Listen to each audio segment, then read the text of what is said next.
a je to soubor Bystřina Sliv.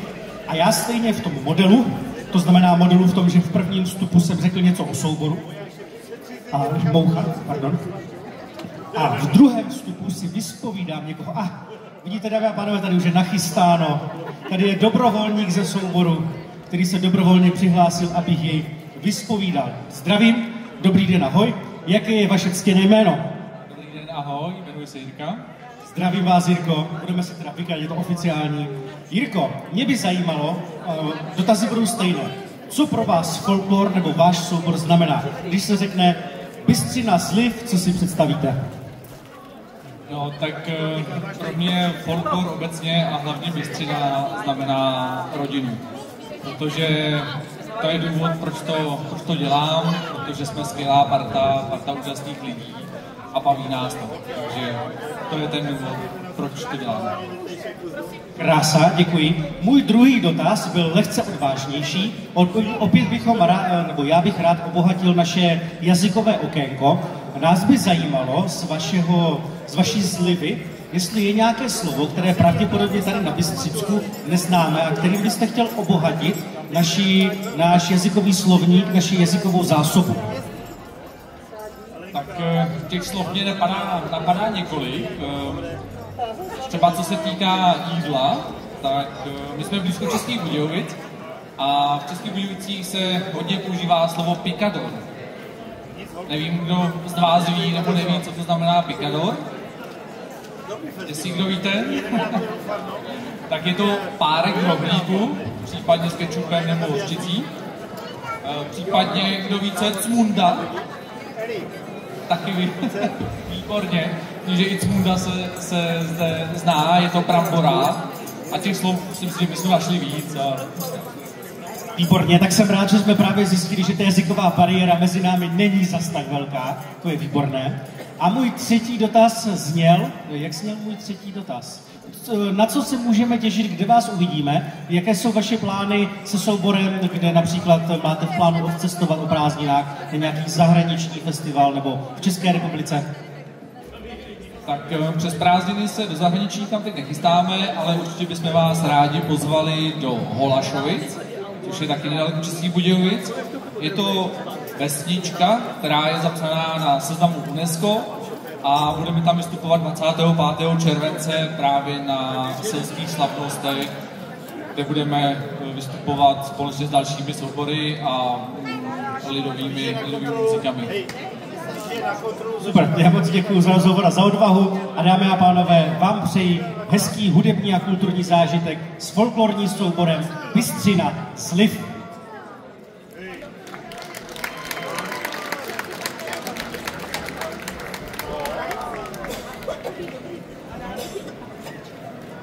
Řekl ti to samé, co mě, že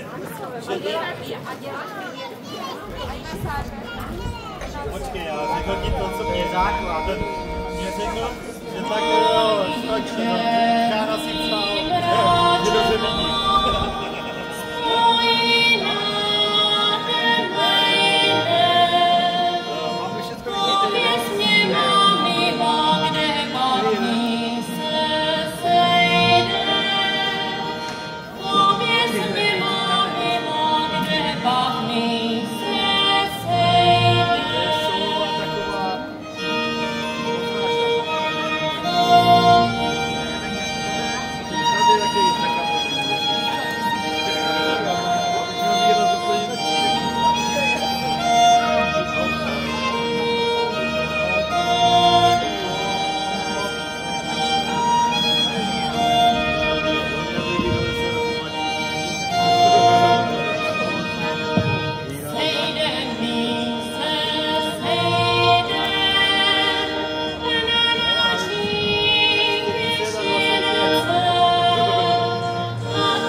Thank you.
Hej, dejte se, kostě mý, já mám doma ještě ty.